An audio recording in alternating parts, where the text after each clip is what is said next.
Hello बच्चों, आप सभी का स्वागत है हमारे नए क्लास में, जहां पर हमें टॉपिक लेके आया है वो है प्रायोरिटी सेक्टर लेंडिंग।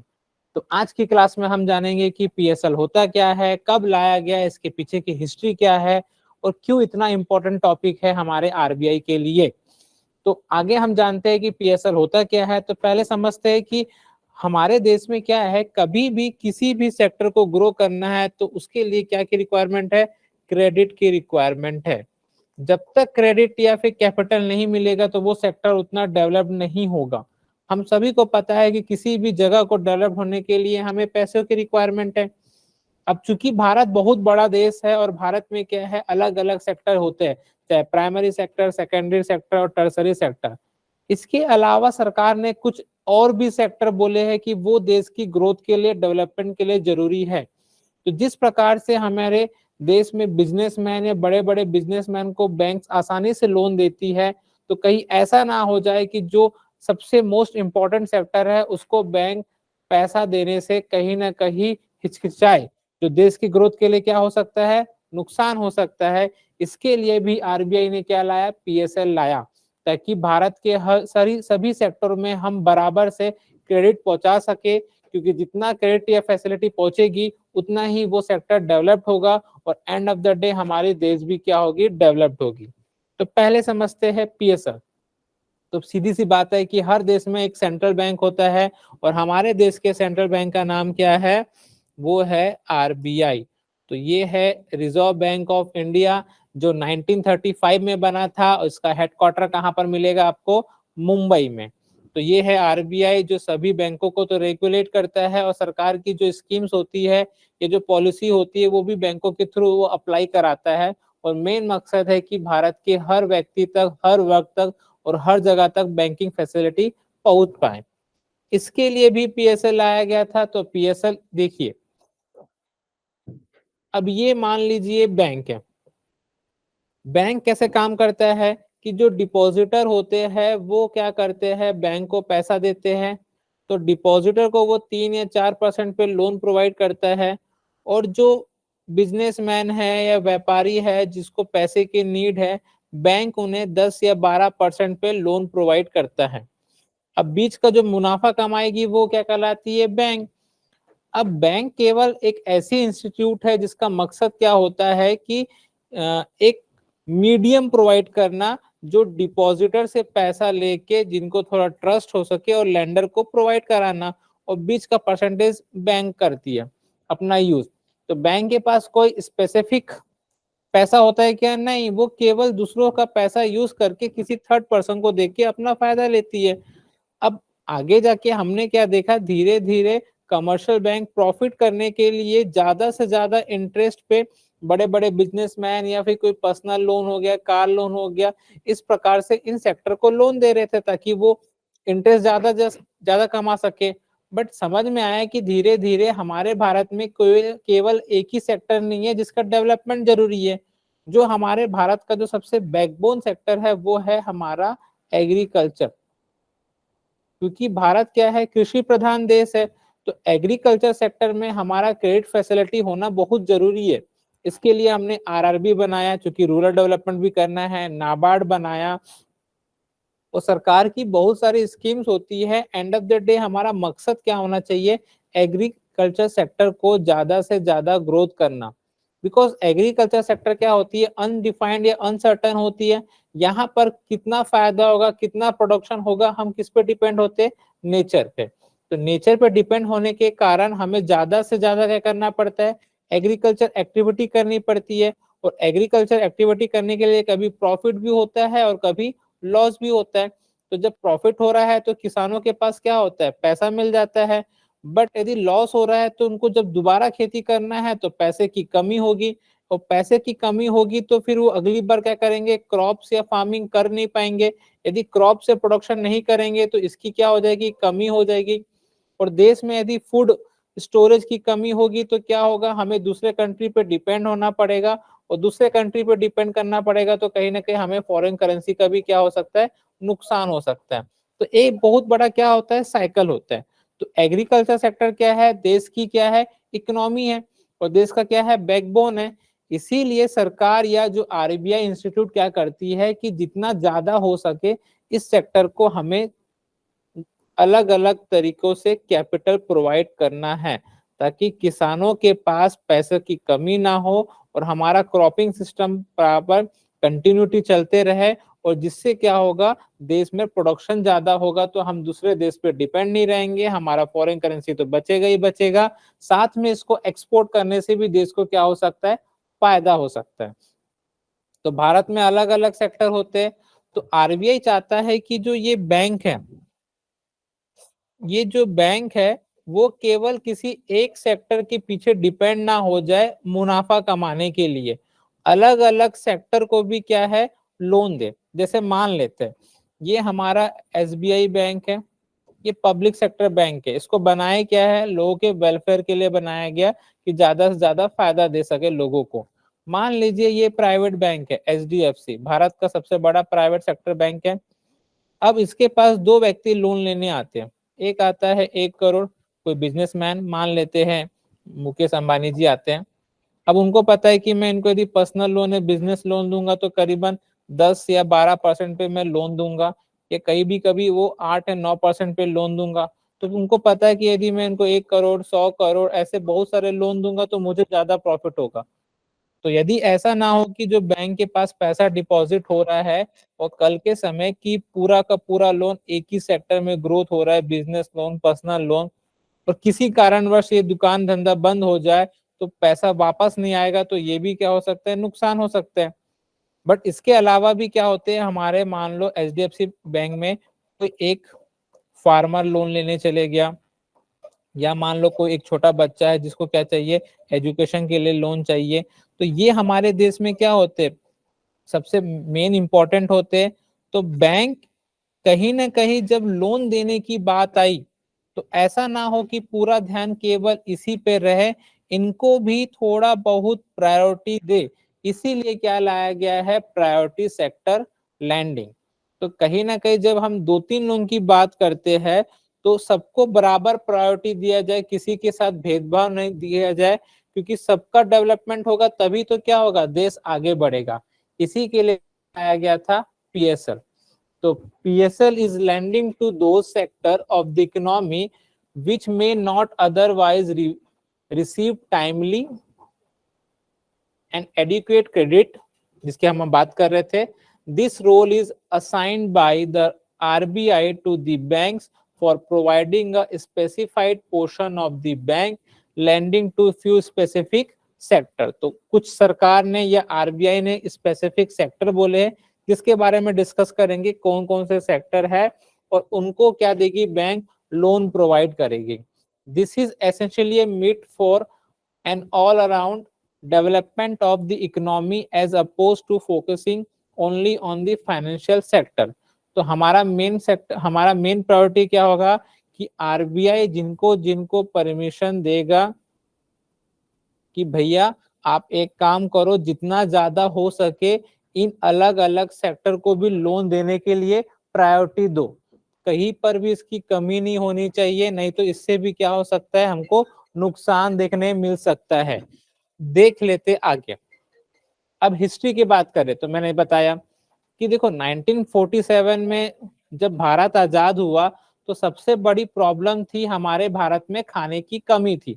तो हमने फिर एग्रीकल्चर सेक्टर पे तो हमारा ध्यान देना था, क्योंकि यदि यहाँ पर हम लोग यदि प्रोडक्शन कम कर देते देश में भुखमरी की स्थिति बहुत ज्यादा हो सकती थी।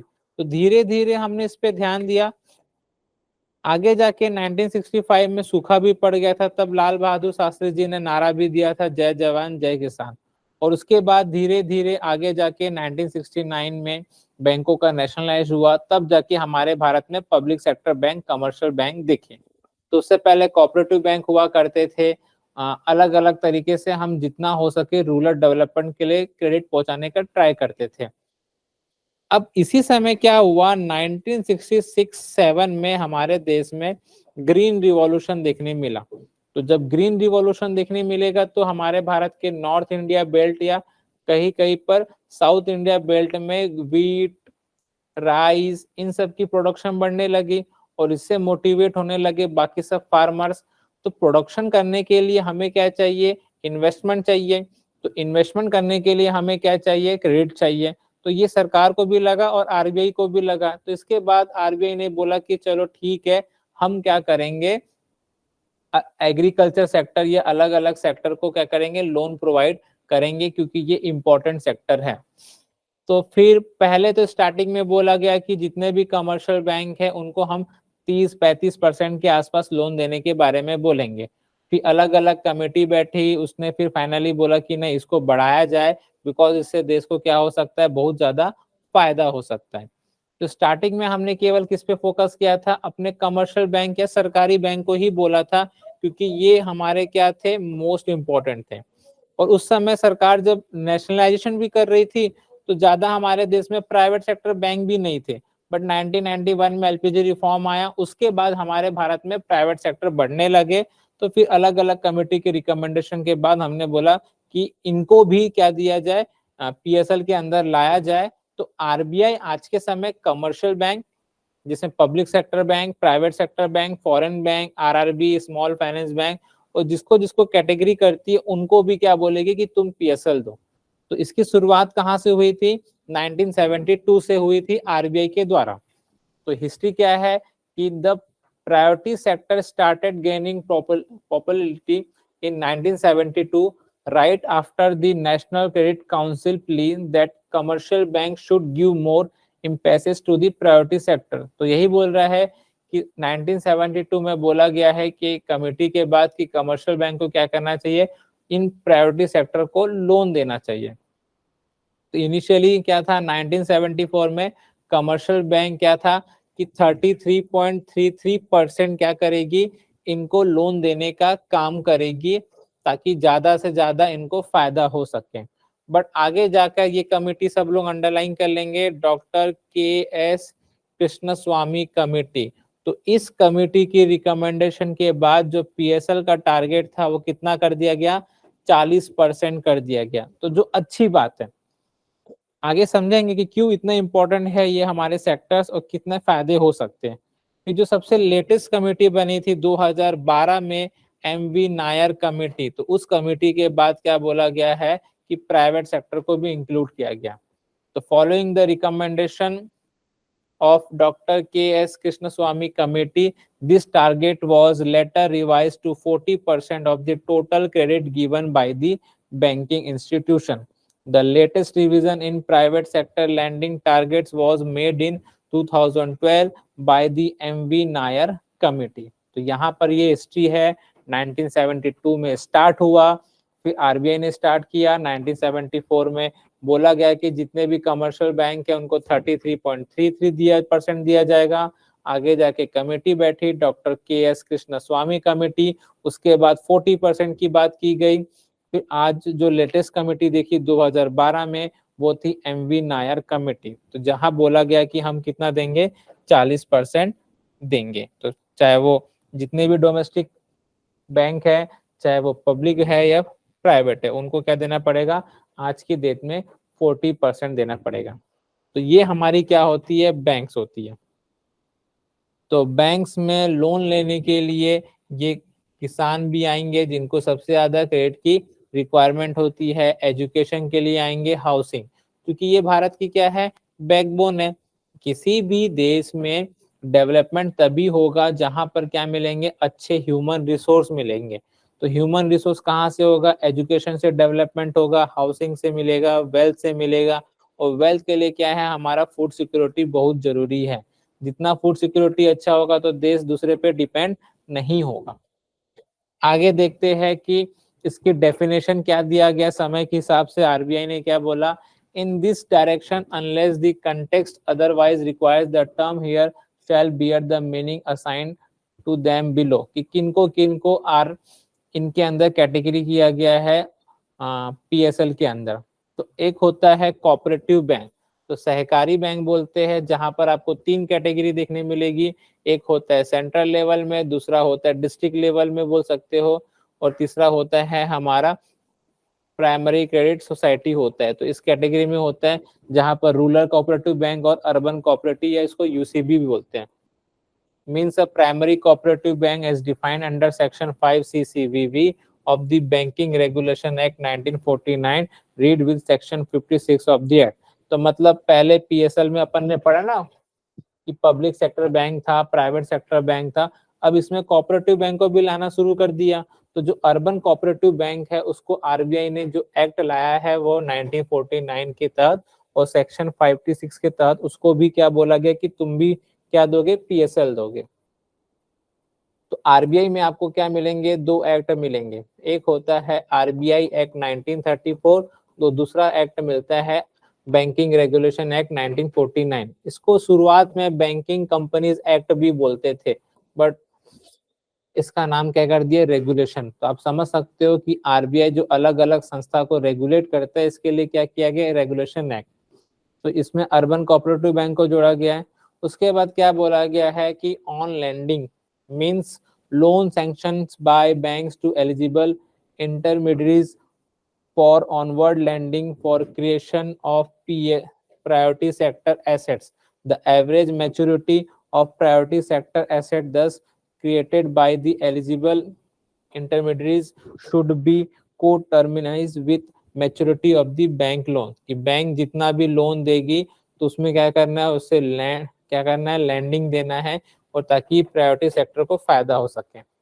आगे क्या दिया गया कि भाई लैंडिंग मतलब लोन तो देना है, बट कहाँ से लोन दे। बैंकों में क्वेश्चन उठा कि भाई हमें लोन देना है, किसको देना है वो तो पता चल गया, बट जो लोन देंगे वो कौन से अकाउंट से देना है, कैसा लोन देना है, वो आगे बताया कि contingent liabilities of balance sheet items do not form part of priority sector achievement.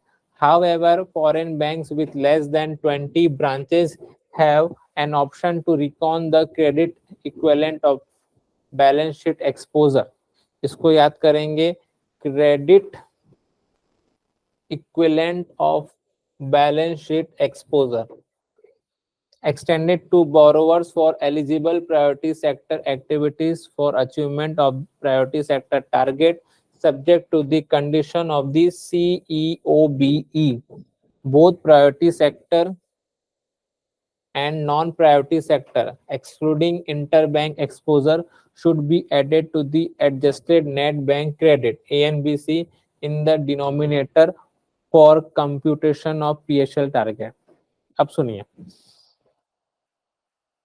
क्या बोला है, बैंकों को जो लोन देना है वो दो तरीके से लोन दे सकते हैं। एक तो होता है एएनबीसी के थ्रू, अभी एएनबीसी क्या होता है मैं आपको समझाता हूँ थोड़ी देर में, और एक होता है सीओबीयू के थ्रू, यहाँ से हमको लोन देना पड़ेगा। अब आगे देखते क्या बोल रहा है, फिर अपन इसके बारे में समझेंगे। Off balance sheet interbank exposure are excluded for computing CEOB, जो अपना credit expansion off balance sheet exposure था, for the priority sector target, तो इनको देना यहाँ से। The term all inclusive interest includes interest effective annual processing fees and service charges, की जो फीस और सर्विस चार्ज होती है उसको हटाने के बाद अपन को उसमें देना पड़ता है। हाँ, उसके बाद दूसरा क्या बोला गया है, all other expression unless defined herein shall have the same meaning as has been assigned to them under the Banking Regulation Act 1949, same आ गया, और द आरबीआई एक्ट 1934, जैसे अपन ने पढ़ा है कि आरबीआई एक्ट 1934 और 49 में सब बातें बताई गई, और एनी स्टैट्यूटरी मॉडिफिकेशन और री इनेक्टमेंट देयर टू और as used in commercial parlance as the case may be. Banks must ensure that loans extended under priority sector are for approved purpose and use is continuously monitored. The banks should put in place proper internal controls and system in the regards। ये कुछ उसकी definition बताई गई। हाँ, अब ये category RBI ने दिया है कि भाई इसके तहत हम लोग क्या करेंगे कि इन कैटेगरी को लोन देने का काम करेंगे। तो जैसे अपन ने मेंशन किया कि जो सबसे मोस्ट इंपॉर्टेंट कैटेगरी क्या है, हमारा एग्रीकल्चर सेक्टर। तो यहाँ पर थोड़ा बेसिक समझने का ट्राई करेंगे कि एग्रीकल्चर सेक्टर क्या होता है, कि इस सेक्टर में सबसे ज्यादा क्या रिक्वायरमेंट होती है, हमें क्रेडिट की। अभी अपन ने देखे कि किसान को क्या खरीदना है, हमें सीड्स खरीदना है, क्या खरीदना है, फर्टिलाइजर खरीदना है, फिर क्या खरीदना है, पेस्टिसाइड करना है, फिर उसको इरिगेशन कैनल के लिए क्या चाहिए, उसको बोरवेल चालू करना है, उसके लिए क्या चाहिए, पावर चाहिए। तो ये सब फैसिलिटी होना चाहिए। तो इन सब के लिए कभी कभार क्या करना पड़ता है, पैसा चाहिए। तो इन सब की फैसिलिटी को प्रोवाइड करने के लिए इसको क्या लाया गया, एग्रीकल्चर। ये तो सबसे हमारा मोस्ट इंपॉर्टेंट सेक्टर होगा। और हम जब पीएसएल देते हैं तो उसमें से मैक्सिमम ऑलमोस्ट 45-50% तो हमें केवल एग्रीकल्चर सेक्टर में ही लोन बांटना है। ये सभी बैंकों के लिए कंपलसरी हो जाएगा, बिकॉज सबसे मोस्ट इंपॉर्टेंट सेक्टर है। तो एग्रीकल्चर सेक्टर के बाद जो दूसरा सबसे मोस्ट इंपॉर्टेंट सेक्टर है वो है हमारा एमएसएमई। अब इसका डेफिनेशन अलग होता है, माइक्रो स्मॉल मीडियम एंटरप्राइज। अब पहले इसका डेफिनेशन अलग हुआ करता था, अभी इसका डेफिनेशन अलग है। तो यहाँ पर थोड़ा इसका डेफिनेशन समझ लेते हैं, किसको माइक्रो कंपनी बोलेंगे, किसको स्मॉल बोलेंगे, किसको मीडियम बोलेंगे। और भारत में इन सबको रेगुलेट करने के लिए एक संस्था लाई गई, उस संस्था का नाम क्या है, सिडबी। सिडबी बोलने से क्या होगा, small industries development bank of India, जिनको 1990 में बनाया गया था। और हेडक्वार्टर क्या देखने मिलेगा, लखनऊ देखने मिलेगा। तो एमएसएमई का पहले डेफिनेशन अलग हुआ करता था। और आज हमारे भारत में क्या है, एग्रीकल्चर सेक्टर के बाद दूसरा सबसे बड़ा सेक्टर है जो हमें क्या करता है, जॉब प्रोवाइड कराता है। तो मतलब इसका मतलब हमारा सबसे इंपॉर्टेंट सेक्टर हो जाएगा। तो यदि इन सेक्टर में क्या होगा, कहीं ग्रोथ नेगेटिविटी होती है बिकॉज ऑफ क्रेडिट, उसमें हमें ध्यान देना पड़ेगा। तो हमारा मैक्सिमम चीज इस पे रहेगा। आगे जाके देखेंगे कि फॉरेन बैंक के लिए ये भी आएगा। तो दो सबसे मोस्ट इंपॉर्टेंट क्या सेक्टर देखने मिलेगा, हमें मिलेगा एग्रीकल्चर, और दूसरा क्या देखने मिलेगा, हमारा एमएसएमई सेक्टर देखना मिलेगा, क्योंकि ये इंपॉर्टेंट रोल प्ले करते हैं। अब यहाँ पर साइड में आप लोग लिख लेंगे कि इसकी डेफिनेशन क्या होती है। अब डेफिनेशन हमें पता होना चाहिए कि किसको माइक्रो कंपनी बोलेंगे, किसको स्मॉल। तो डेफिनेशन क्या होता है, पहला तो आ जाएगा माइक्रो, दूसरा आ जाएगा हमारा स्मॉल, तीसरा आ जाएगा हमारा मीडियम। तो पहले हम लोग डेफिनेशन देखते थे, मैन्युफैक्चरिंग कंपनी का अलग देखते थे और सर्विसेज कंपनी का हम लोग अलग देखते थे। बट इसमें हाल ही में क्या हुआ, हमें चेंजेस देखने मिले। तो मई 2020 जब लॉकडाउन चल रहा था, तो सरकार ने क्या किया, मैन्युफैक्चरिंग और सर्विसेज दोनों के लिए सेम डेफिनेशन लाया, बट उसमें एक कैटेगरी जोड़ दी, वो है टर्नओवर। तो पहले हम क्या करते थे, किसी कंपनी में कितना इन्वेस्टमेंट है उसके बेस पे हम लोग क्या बोलते थे कि ये माइक्रो कंपनी है, कि स्मॉल कंपनी है, कि मीडियम कंपनी है। अब इन्वेस्टमेंट के बाद हमारा क्या आ गया, टर्नओवर भी आ गया। तो पहले केवल हम इन्वेस्टमेंट पे बेस बोलते थे, अब क्या आता है, हमारा टर्नओवर भी देखा जाता है। तो अभी ध्यान से सुनिएगा आप लोग, यदि किसी कंपनी में 1 करोड़ रुपए से कम का इन्वेस्टमेंट होता है तो माइक्रो कंपनी बोलेंगे। जहां पर 1 करोड़ से लेके 10 करोड़ के बीच का इन्वेस्टमेंट होता है उसको क्या बोलोगे, स्मॉल। और जहां पर 10 करोड़ से 50 करोड़ के बीच का इन्वेस्टमेंट होता है उसको क्या बोलोगे, मीडियम। तो ये केवल इन्वेस्टमेंट के बेस पे हमने क्या किया, इसको डिफाइन किया। टर्नओवर देखते हैं, यदि हमारा टर्नओवर कितना होना चाहिए, 1 करोड़ से कम और 5 करोड़ से कम, तो क्या बोलोगे, माइक्रो। दोनों में से कोई भी एक ज्यादा हो गया तो कैटेगरी क्या हो जाएगी हमारी, स्मॉल। 5 करोड़ से कितना हो जाएगा, 50 करोड़ के बीच में हमारी हो जाएगी स्मॉल। और 50 करोड़ से लेके 250 करोड़ के बीच में हो जाएगी हमारी, क्या हो जाएगी, मीडियम। और 250 करोड़ से ऊपर की जो इन्वेस्टमेंट हो जाएगा वो कहलाएगा हमारा लार्ज कंपनी या कॉर्पोरेट कंपनी आ जाती है।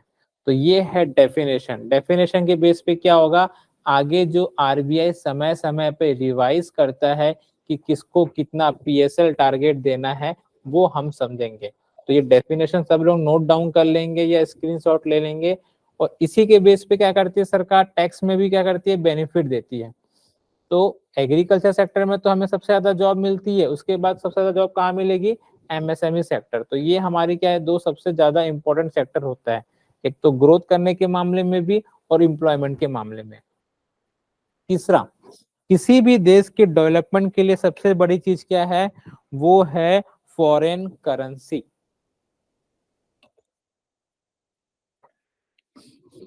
जितना जिस देश के पास क्या होगा, फॉरेन करेंसी होगा, वो देश उतना ही डेवलप्ड होगा।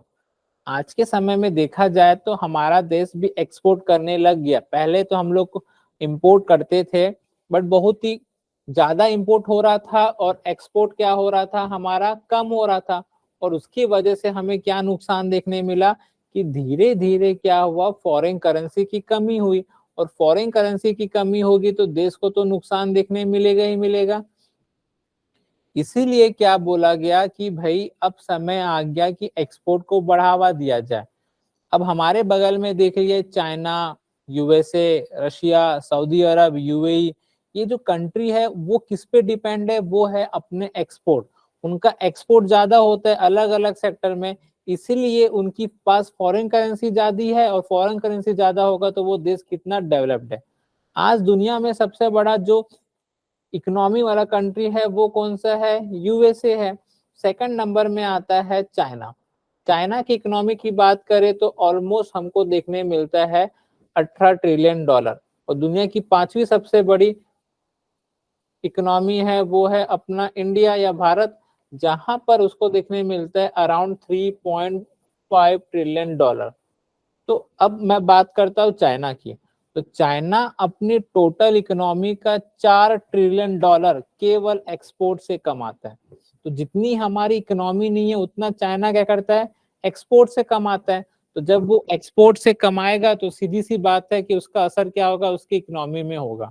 और हमारे देश में क्या था कि हम इंपोर्ट ज्यादा कर रहे थे और एक्सपोर्ट नहीं कर पा रहे थे बिकॉज ऑफ अलग अलग रीजन। तो इसके लिए हमें क्या करना पड़ा, इसके लिए हमें क्या करना पड़ा कि हमने भी धीरे धीरे एक्सपोर्ट को बढ़ावा देने के लिए एग्जिम बैंक खोला, ताकि लोगों को ज्यादा से ज्यादा क्या हो सके, गाइडेंस प्रोवाइड हो सके और उनको कैपिटल भी मिल सके।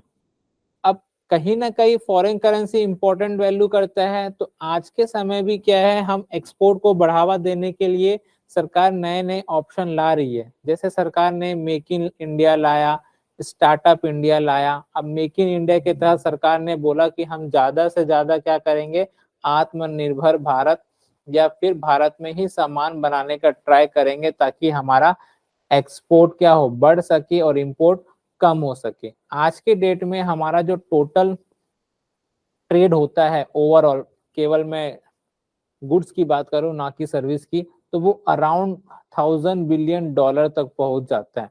और उसमें हम लोग जो इंपोर्ट कर पाते हैं वो 1000 बिलियन डॉलर का, और एक्सपोर्ट करते हैं तो उसमें से 130 बिलियन डॉलर माइनस कर दीजिए, उतना हमें नुकसान होता है, अपनी जेब से देना पड़ता है। तो हम चाहते हैं कि एक्सपोर्ट को धीरे धीरे बढ़ाए और इंपोर्ट हमारा क्या हो जाए, कम हो जाए। तो उससे क्या होगा, फॉरेन करेंसी ज्यादा आएगी। तो इसके लिए भी हमने क्या किया, एक्सपोर्ट को बढ़ावा देने के लिए भी इसको पीएसएल कैटेगरी में लाया, क्योंकि ये बहुत इंपॉर्टेंट सेक्टर हो जाएगा हमारे लिए फॉरेन करेंसी के मामले में।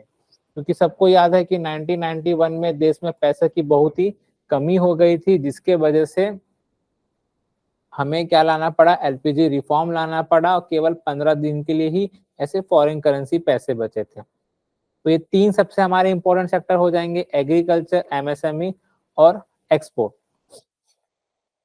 चौथा होता है किसी देश का जो भविष्य किसके हाथ में होता है, एजुकेशन। तो जो हमारा ह्यूमन रिसोर्स है वो कौन सा है, हमारा एजुकेशन। यदि भारत को आगे ग्रो करना है, क्योंकि भारत क्या कहलाता था पहले, सोने की चिड़िया, ये दुनिया का जो एजुकेशन हब था, चाहे वो नालंदा विश्वविद्यालय की बात करे, वो सब भारत में था।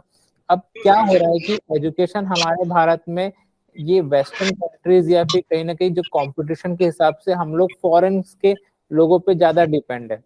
तो मैक्सिमम क्या होता है, एजुकेशन लोन में क्या होता है, लोग पढ़ने के लिए फॉरेन चले जाते हैं।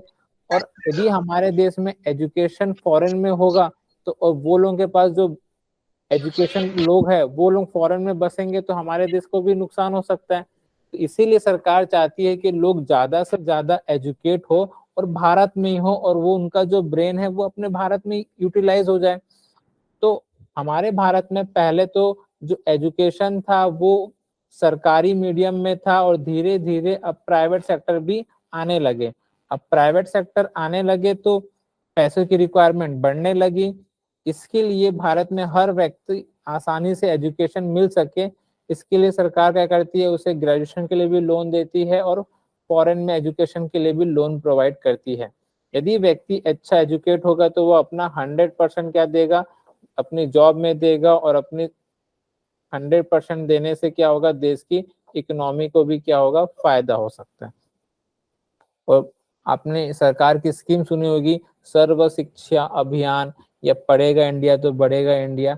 इस प्रकार से सरकार स्कीम लाती है ताकि हर व्यक्ति तक एजुकेशन पहुंच सके। और 14 साल तक की उम्र के बच्चों को पढ़ना सरकार के द्वारा क्या है, कंपलसरी है। ये सरकार की रिस्पॉन्सिबिलिटी है कि हर बच्चे को एजुकेशन प्रोवाइड करे ताकि उसे बेसिक नॉलेज हो सके। क्योंकि धीरे धीरे भारत किसके तरफ मूव कर रहा है, डिजिटल इंडिया। तो डिजिटल इंडिया को हमें सफल बनाना है तो किस पे फोकस करना पड़ेगा, एजुकेशन पे लिए। और एक सभ्य समाज वही है जहां पर एजुकेशन सब तक पहुंच सके। नेक्स्ट है हमारा पीएसएल कैटेगरी, वो है हाउसिंग सेक्टर। तो हाउसिंग सेक्टर क्या है, आपको पता है कि हमारी भारत की पॉपुलेशन धीरे धीरे 145 करोड़ ऑलमोस्ट बढ़ गई है, इसके आसपास है। दुनिया की सबसे बड़ी आबादी वाली जो देश है वो क्या है, हमारा भारत। और भारत में रहने के लिए क्या चाहिए, मतलब कहीं पर भी रहने के लिए आपको क्या चाहिए, घर चाहिए। अब रूरल इलाके में क्या होता है कि वहां पर मैक्सिमम लोग मिट्टी के घर या लकड़ी के घर बना के रह लेते हैं। बट जब लोग क्या करते हैं, जॉब के लिए अर्बन इलाके या सिटी में बढ़ते हैं तो वहां पर क्या है, घरों की कमी है। तो सरकार क्या चाहती है कि लोग ठंडी के समय, गर्मी या बरसात के समय सड़क किनारे या ब्रिज किनारे ना सोए, ये किसी भी अच्छे देश के लिए अच्छा नहीं दिखता। इसके लिए सरकार क्या करती है, अलग अलग स्कीम के माध्यम से लोगों को या तो पैसा दे देगी या तो क्या करेगी, घर बना के देगी ताकि वो घर में रह सके। तो इसके लिए सरकार स्कीम चलाती है अटल आवास योजना, जहां पर 2022 तक सरकार ने बोला था कि हम 1 करोड़ लोग को घर बना के देंगे। और दूसरा क्या होता है, जो हमारे रियल एस्टेट के प्रोजेक्ट होते हैं उनमें भी पैसों की कमी होती है, तो वहां पर भी हमारा काम आता है। तो घर बनाने के लिए भी देखेंगे कि भाई यदि रूरल इलाका है या फिर मेट्रो सिटी है या मेट्रोपोलिटन सिटी है, उनके लिए क्या क्या पीएसएल के कैटेगरी बना है। तो ये हमको प्रोसेस याद करना कि रूरल से क्या हो रहा है, अभी अर्बनाइजेशन हो रहा है तो हमें घर की रिक्वायरमेंट बढ़ रही है। नेक्स्ट होता है सोशल इंफ्रास्ट्रक्चर। अब सोशल इंफ्रास्ट्रक्चर की बात करूं मैं तो बहुत ही इंपॉर्टेंट सेक्टर है, इसको मैं इरेज कर देता हूँ बाकी को।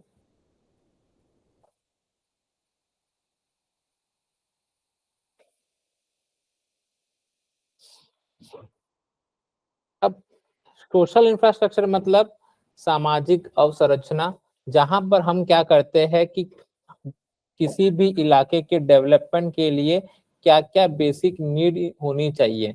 तो सबसे पहले जो बेसिक नीड होती है वो होना चाहिए इंफ्रास्ट्रक्चर डेवलपमेंट। वो जगह तभी डेवलप होगी जहां पर क्या मिलेंगे, अच्छे इंफ्रास्ट्रक्चर डेवलपमेंट देखने मिलेंगे। तो जितना ज्यादा इंफ्रास्ट्रक्चर डेवलपमेंट होगा, सड़कें ज्यादा होगी, ब्रिज अच्छे होंगे, हाईवे अच्छे होंगे, तो कनेक्टिविटी अच्छी होगी। और कनेक्टिविटी होगी तो इससे ये फायदा हो सकता है, जो अपन डिस्कस कर रहे थे ना कि अर्बनाइजेशन में रहने के लिए घर, तो वो भी समस्या दूर हो सकती है। बिकॉज रूरल से अर्बन के तरफ क्या होता है, मैक्सिमम लोग इसीलिए ट्रांसपोर्ट हो पाते हैं कि यहाँ पर अच्छे सड़कें हैं। यदि अच्छे सड़कें नहीं होगी तो मजबूरन हो कि यहाँ पर बर्डन क्या हो जाएगा, बढ़ते जाएगा। तो इसके लिए भी क्या चाहिए, हमें अच्छी कनेक्टिविटी चाहिए।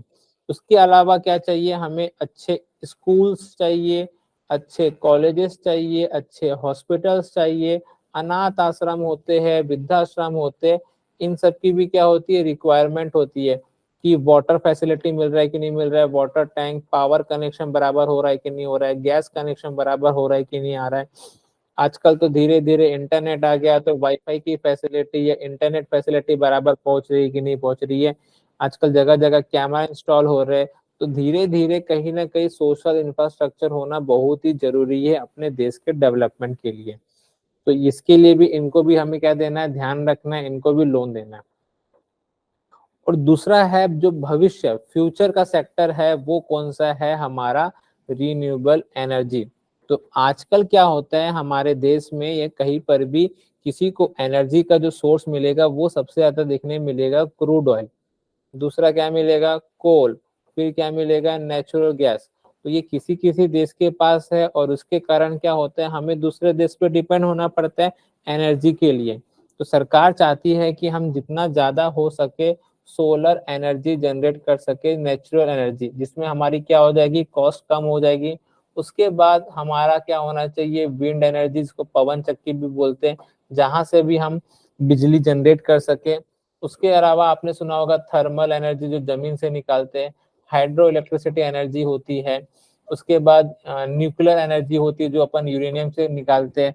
तो कहीं ना कहीं इस सेक्टर के डेवलपमेंट के लिए भी हमें क्या चाहिए, क्रेडिट चाहिए, क्योंकि जितना हम यहाँ से एनर्जी यूज करेंगे तो धीरे धीरे जो हमारा इंपोर्ट वाला बर्डन है वो क्या हो जाएगा, कम हो जाएगा, क्योंकि हमें ज्यादा से ज्यादा क्रूड ऑयल, नेचुरल गैस और कोयला अलग अलग देशों से मंगाना पड़ता है, तो हमें पैसों की भी कमी होती है। तो ये हमारा भविष्य का सेक्टर है, ये कभी ना खत्म होने वाला क्या है, एनर्जी है। इन फ्यूचर कभी ना कभी इनकी क्या हो सकती है, एनर्जी खत्म हो सकती है, बट ये ऐसा सेक्टर है जहां पर क्या हो सकता है कभी ना खत्म होने वाला। इसीलिए हमें अभी से प्रिपेयर होना पड़ेगा कि जितना ज्यादा हो सके हम इनको डेवलप कर सके। अब एंड ऑफ द डे जो सबसे लास्ट में है वो है हमारा अदर्स। अदर्स की बात करें तो इसमें जो सबसे पहले आता है वो आता है हमारा वीकर सेक्शन।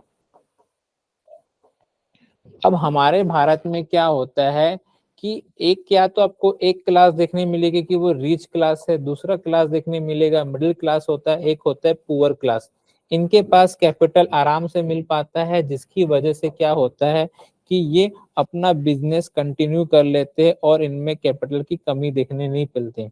अब मिडिल क्लास फैमिली और पुअर क्लास फैमिली में जो सबसे बड़ी रिक्वायरमेंट होती है वो है कैपिटल।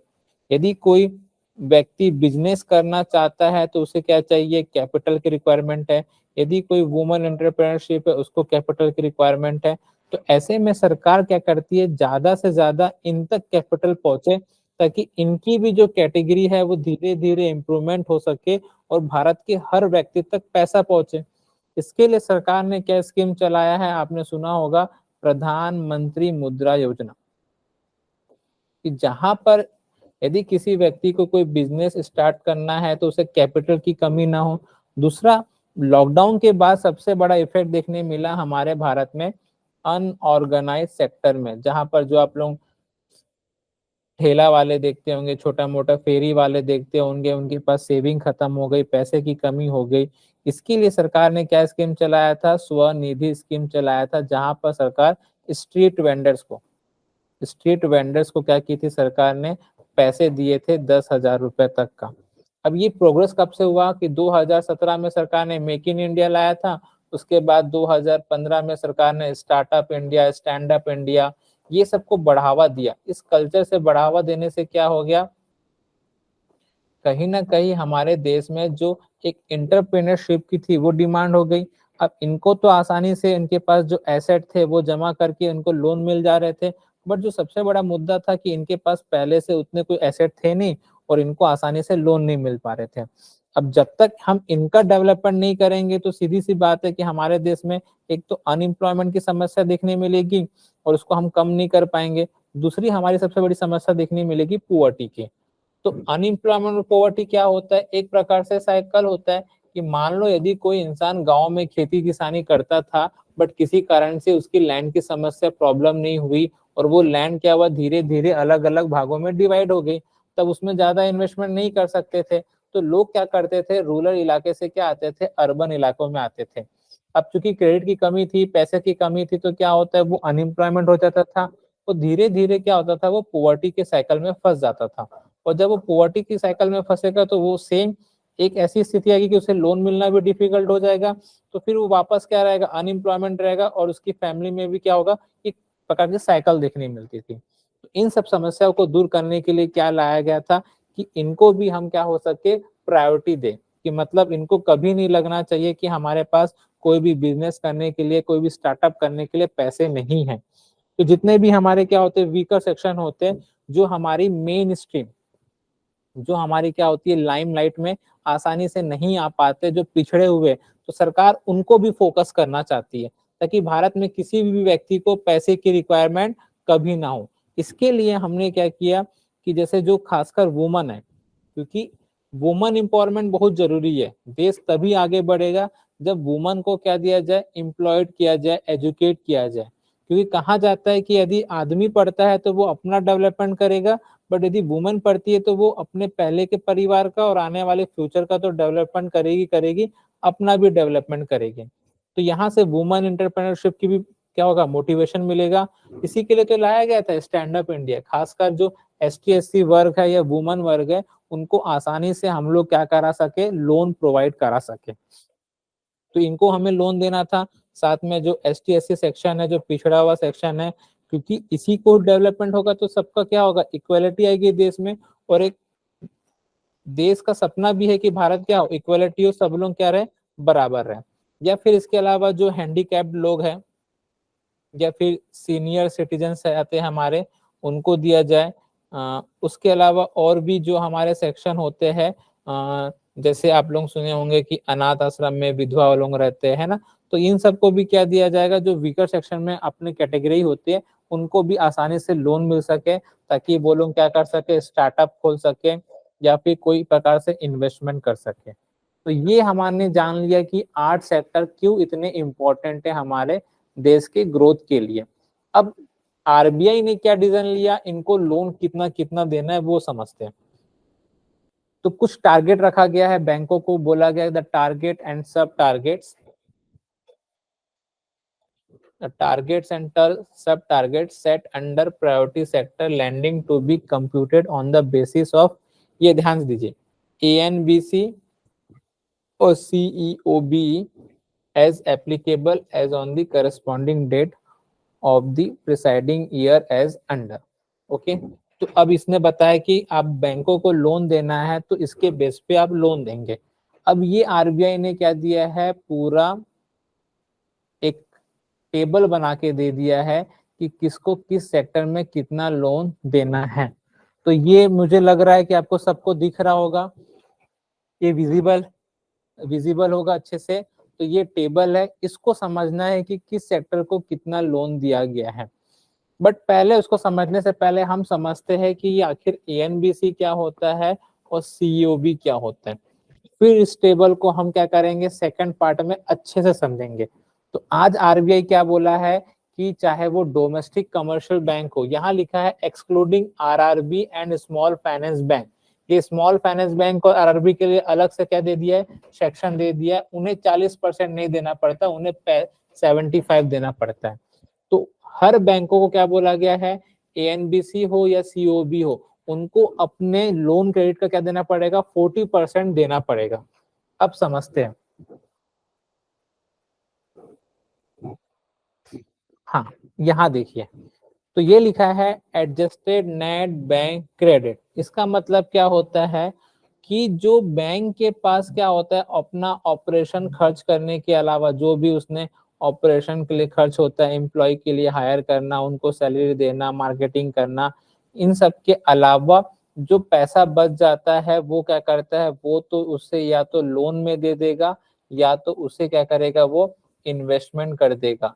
जो पैसा बचता है लोन और इन्वेस्टमेंट का, उसको ही हम लोग क्या बोलते हैं, एडजस्टेड नेट बैंक क्रेडिट, कि बैंक जितना लोन या क्रेडिट देना चाहता है उसका एडजस्ट करके।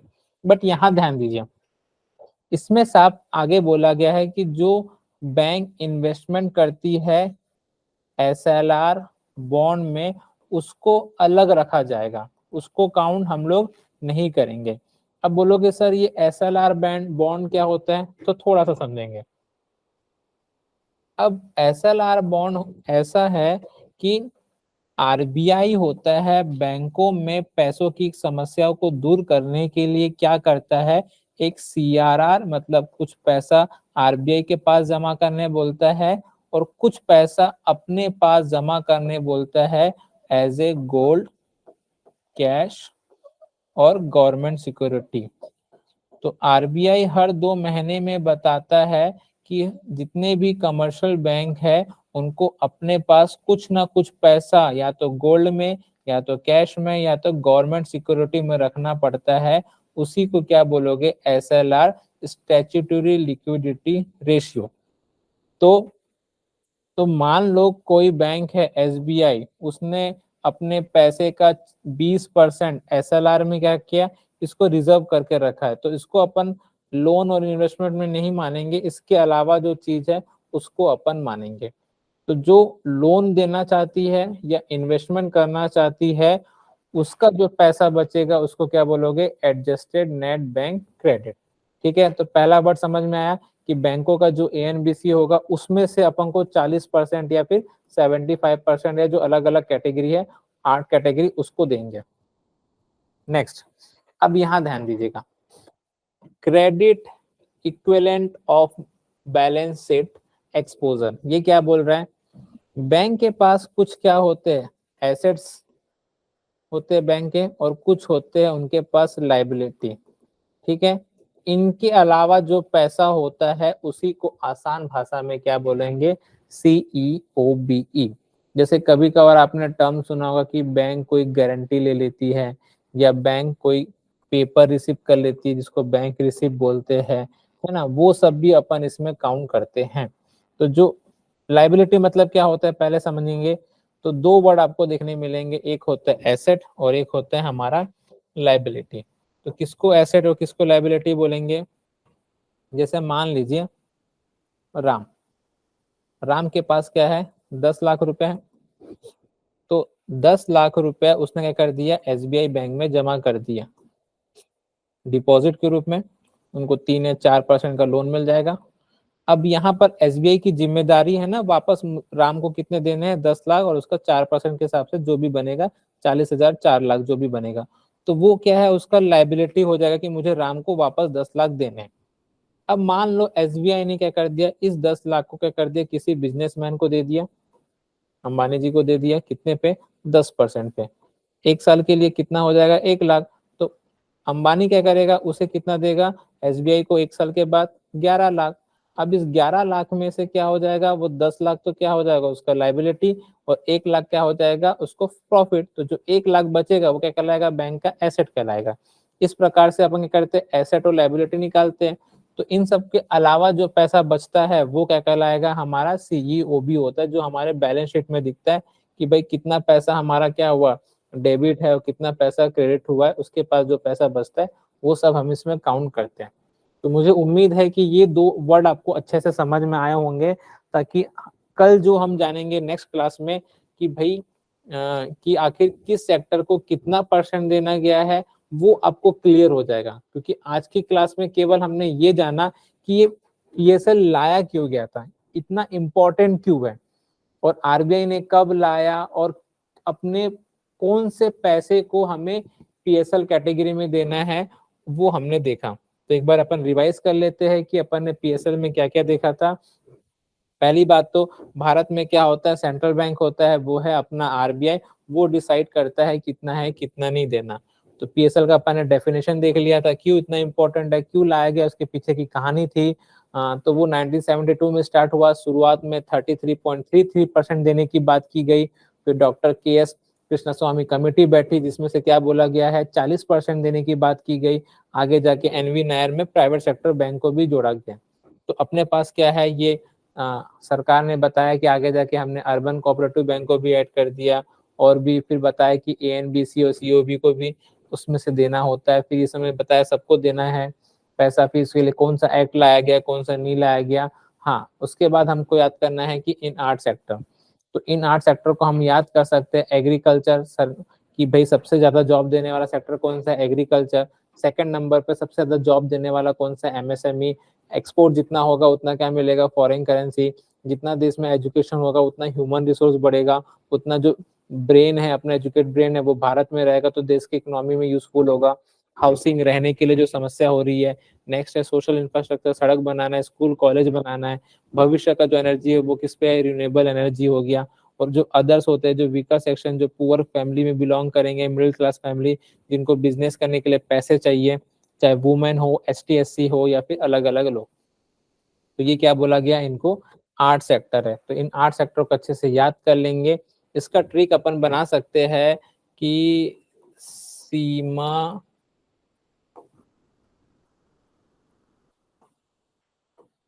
ठीक है का हाउस रेंट क्या है। तो हाउस रेंट से अपन याद कर लेंगे। ऐसे देख लीजिए, सोशल इंफ्रास्ट्रक्चर ई से, ऐसे सोशल इंफ्रास्ट्रक्चर ई से क्या हो जाएगा हमारा एजुकेशन, ई से क्या हो जाएगा एक्सपोर्ट, एम से क्या हो जाएगा एमएसएमई, ए से क्या हो जाएगा एग्रीकल्चर, एस से हाउसिंग आ जाएगा, आर से रिन्यूएबल एनर्जी आ जाएगा, ओ से अदर्स। तो ऐसे आप ट्रिक से भी याद कर सकते 8 सेक्टर का नाम, नहीं तो नहीं भी होगा तो कोई दिक्कत नहीं। आगे की क्लास में हम लोग जान जाएंगे कि इसमें क्या क्या सेक्टर को कितना कितना परसेंट देना बोला गया है, और हमारा मेन मकसद क्या होगा, एग्रीकल्चर डेवलपमेंट। जब तक ये सेक्टर क्या होगा, पिछड़ा होगा, तो देश में भी क्या होगा, इसका नेगेटिव इफेक्ट होगा। इसलिए इस सेक्टर पे ध्यान देना बहुत ही क्या है, जरूरी है। तो मुझे उम्मीद है कि आज की क्लास सबको समझ में आई होगी। हमने जाना है पीएसएल में कौन कौन से कैटेगरी है, उनका इंपॉर्टेंस क्या है, कब इसका स्टार्ट हुआ, एएनबीसी क्या होता है, सीओबी क्या होता है। फिर हम लोग नेक्स्ट क्लास में जानेंगे कि किस सेक्टर को कितना परसेंट देने बोला गया है, और उसमें क्या क्या सब टारगेट और टारगेट दिए गए। तो उम्मीद है सबको यहाँ तक समझ में आ गया होगा। आगे की क्लास जानेंगे हम लोग नेक्स्ट क्लास में। Thank you so much. कितने मिनट का हुआ सर? अरे वाह, चलो, मैं 50 होता था तो एक मिनट का खींच लिया। एक घंटे का खींच